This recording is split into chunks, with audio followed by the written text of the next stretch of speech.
दुसऱ्या बाजूला ही अजून महत्वाची निवडणूक आहे, कारण मागच्या वेळेस आपल्या सर्वांना माहिती होतं आपल्याला 7.8% मतदान मिळालं होतं. 0.2 ची भरपाई करायची आपल्याला फक्त. तर त्याच्यासाठी आपल्या सर्वांनी ताकदीने उभं राहून या निवडणुकीमध्ये मतदान करायचंय. आपल्या स्वतःची निवडणूक असल्यासारखी मतदान करायचंय. बाळासाहेब उभे असल्यासारखी मतदान करायचंय. कारण ही निवडणूक आपल्या सर्वांना एक आंबेडकरवादी, मुसलमानांचा, बहुजनांचा, तमाम वंचितांचा पक्ष, मान्यता प्राप्त पक्ष म्हणून या महाराष्ट्रात उभ्या करण्यासाठी ही निवडणूक अतिशय महत्वाची आहे. आणि तेच बोलत असताना आपल्या सर्वांसमोर बरेचसे मुद्दे. औरंगाबादमध्ये मागच्या वेळेस ज्या लोकांनी पाण्याच्या प्रश्नांवरती, कचऱ्याच्या प्रश्नांवरती आवाज उठवला, त्यांनी पाण्याच्या प्रश्नांबद्दल काही केलं नाही. त्यांनी कचऱ्याच्या प्रश्नाबद्दल काही केलं नाही. विजेचा प्रश्न, अर्ध्या तासाची सभा, त्याच्यामध्ये 4 वेळा वीज जाते. यांची फाटली आहे की आम्ही येऊन यांची पोल करू?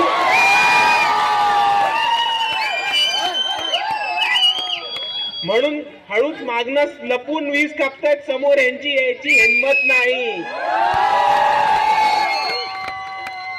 दुसऱ्या बाजूला आपल्या दौलताबादचाच बघू. दौलताबादचा किल्ला होता, कितीतरी लोकांचं त्याच्यावरती रोजगार उपलब्ध होता, उपजीवनाचं साधन निर्माण होत होतं. एक अफसर आला, त्या अफसरांनी नवीन नियम बनवले आणि त्या ऑफिसरमुळे आपल्या सर्वांचे रोजगार गेले, अधिकार गेले, आपली नोकऱ्या गेल्या. आणि हा बदल घडवायचा असेल तर आपल्या सर्वांना अफसर खान यांची साथ द्यायला लागणार आहे. आणि अफसर खान निवडून आल्या औरंगाबादमध्ये आल्या आपण त्या ऑफिसरची, त्या अधिकाऱ्याची आपल्या दौलताबाद किल्ल्यामध्ये एंट्री बंद करू. आणि परत एकदा जितके पण दुकानं होती, जितकी पण लोक रोजगार मिळवत होती दौलताबादच्या किल्ल्यावरनं, त्यांना त्यांचा रोजगार निर्मिती परत एकदा सुरू करून देण्याचं काम वंचित बहुजन आघाडी नक्कीच करणार. लेकिन आप लोग एक बात जान लीजिए, जो लोग कचरे का मसला उठा के, पानी का मसला उठा के, इलेक्ट्रिसिटी का मसला उठा के चुन के आए थे, उन्होंने कचरे का मसला सॉल्व किया? नहीं। पानी का मसला सॉल्व किया? नहीं। स्वच्छ पानी, साफ पानी आता है अभी भी अपने नलों में? 8-8, 9-9 दिन रुकना पड़ता है पानी के लिए, अभी भी 10 दिन रुकना पड़ता है. 1 महीना बोल रहे चाचा, 1 महीना थांबायला लगता पाण्यासाठी. उसमें गंदा पानी आता है. इलेक्ट्रिसिटी का मसला सॉल्व हुआ कि नहीं हुआ? बिल्कुल नहीं हुआ. हमारे सामने 3 बार लाइट गया. अभी ये तो प्रॉब्लम उन्होंने सॉल्व कर ही नहीं दिए, लेकिन जो प्रॉब्लम वो नहीं करने वाले थे वो भी प्रॉब्लम वो करके गए. वो बोल के गए थे कि औरंगाबाद का अगला खासदार मैं ही बनूंगा. वो खासदार थे तभी औरंगाबाद का ही नाम बदल दिया. एक मुसलमान खासदार होने का क्या फायदा अगर औरंगाबाद का नाम तक टिका नहीं सके आप.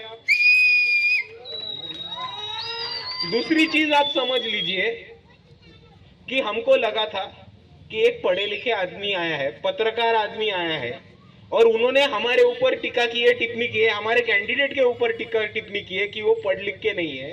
पर लेकिन अगर आप पढ़ लिख के हुए भी तो फिर भी अगर कोई समीर खान का मुद्दा नहीं उठाता है तो आपके पढ़ लिखने का फायदा क्या हुआ, मेरे को ये बताओ. आप पढ़े लिखे थे, हमको लगा था औरंगाबाद के हिंदू मुस्लिम दंगों रुक जाएंगे, हिंदू मुसलमान के झगड़े बंद हो जाएंगे. लेकिन जितने दंगे वो जातिवादी चंद्रकांत खैरे के नीचे नहीं हुए, इतने दंगे अपने ही आदमी के नीचे कैसे होते? उतना ही नहीं तो देवेंद्र फडणवीस के साथ सेटिंग किया और समीर खान को इंसाफ मिलने से रोका है उन्होंने. आप एक चीज ध्यान में रखिए कि जिस आदमी को गोली लगी, एक्सरे में दिखा रहा है कि गोली यहां से घुसी है और यहां से निकली है, गोली आर पार निकली है. उन आदमी को इंसाफ दिलाने की बात तो दूर तक छोड़िए, फडणवीस के साथ, पुलिस प्रशासन के साथ झूठा सेटिंग किया, उनके अब्बू को ये बहला के बता के उनको दिशा भूल कर दिया उनका, कि पहले बोला एक्सीडेंट हुआ है, फिर बोला बैट लगा है, फिर बोला रॉड लगा है, फिर बोला पत्थरबाजी हुआ है। और ऐसे मसले में एक मुसलमान खासदार होने का क्या फायदा जब अपने ही नौजवान को अपन न्याय नहीं दिला सकते। एक पोस्टमार्टम सच्चा होना था, पुलिस इंक्वायरी होनी थी, आप खासदार चाहिए तो एसआईटी इंक्वायरी बिठा सकते थे, लेकिन एक आवाज नहीं उठाया। आवाज उठाना तो दूर की बात, जब वो उनका फैमिली कल के आम खास के सभा में आसादुद्दीन ओवैसी साहब को मिलने गए, वहां तक उनको आसाद साहब तक मिलने दे नहीं दिया, उनको ढकला गया, उनके घर के माओ बहनों को ढकला गया। जो बच्चा शहीद हुआ है समीर खान, उसके बैनर और फोटो तक फाड़े गए, और फिर बोले कि आसाद ओवैसी आपके घर पे आएंगे, और किसी को पता भी नहीं कि आसाद साहब कब औरंगाबाद छोड़ के वापस हैदराबाद निकल गए। तो आप ये चीज समझ लीजिए कि हमने हमारा हक का एक आदमी जो हमारे कौम के लिए, हमारे मजहब के लिए लड़ेगा, उसको चुन के दिया, लेकिन वही अगर देवेंद्र फडणवीस के साथ सेटिंग करके हमारे बच्चों को जेलों में डाल रहा है, हमारे बच्चों की जानों की हिफाजत नहीं कर पा रहा है, हमारे इस बच्चों को कॉम्बिंग ऑपरेशन करने के आदेश दे रहा है, तो उस ऐसे आदमी का क्या फायदा हुआ? आप मेरे को ये बताइए।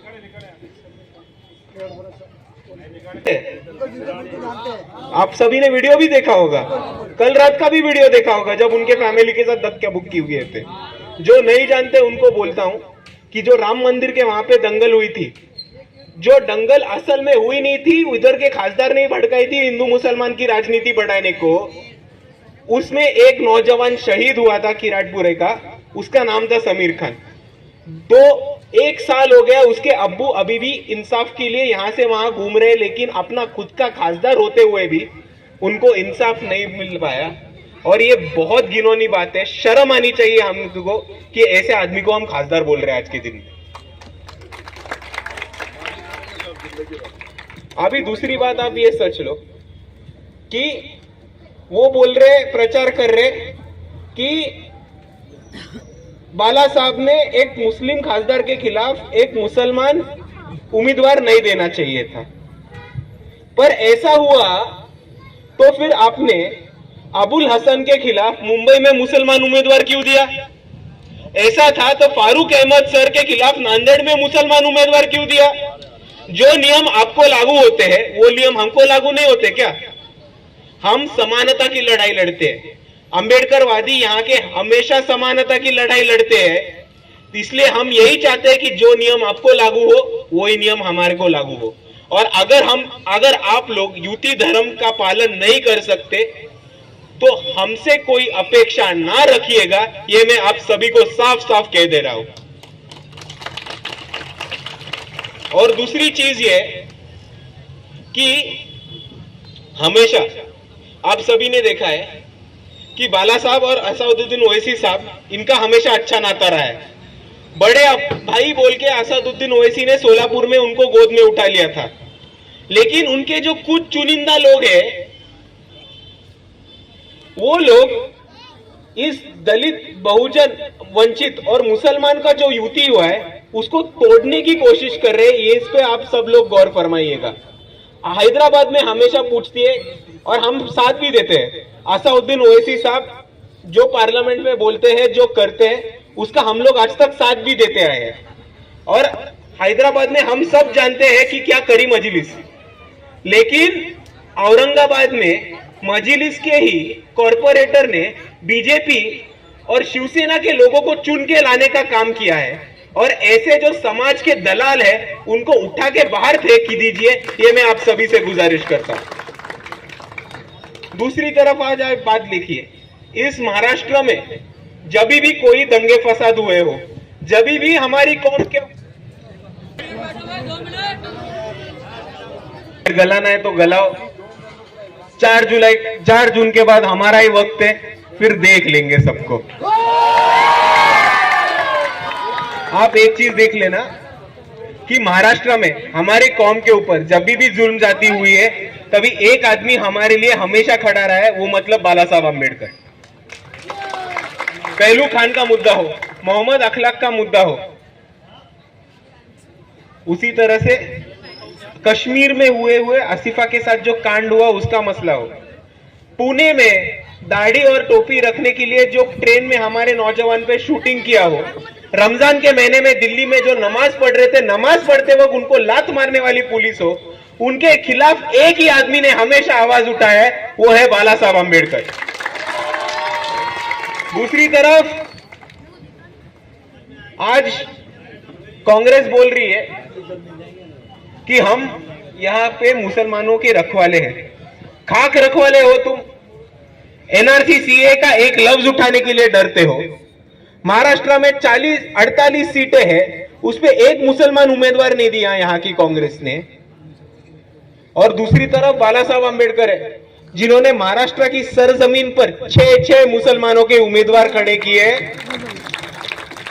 और उसमें से एक औरंगाबाद का खासदार भी बनने वाले हैं। दूसरी बात यह कि मोहम्मद पैगंबर बिल लाने का मसला, एनआरसी सीए के खिलाफ महाराष्ट्र बंद करने का इश्यू हो, या फलस्तीन में हुई अटैक्स के खिलाफ एक मोर्चा निकालने का काम और फलस्तीन की आवाम के लिए दुआ में शांति और अमन मांगने का काम ये बाला साहब अंबेडकर ने किया है। और महाराष्ट्र में किसी और नेता में दम नहीं है जो खुल के फलस्तीन की आवाम की खुशहाली के लिए बात करेगा। और इसीलिए मैं आप सभी से गुजारिश करता हूं कि 2019 में हमने कोशिश किया था कि यहाँ के सारे मुसलमानों को, आदिवासियों को, दलितों को, बहुजनों को और सारे वंचितों को, मजलूमों को एक साथ लेके हम एक अघाड़ी बनाएंगे और यहाँ के प्रस्तापिताओं पे, जुल्म जाति करने वालों पे और जातिवाद करने वालों पे हम जोर से हमला करेंगे।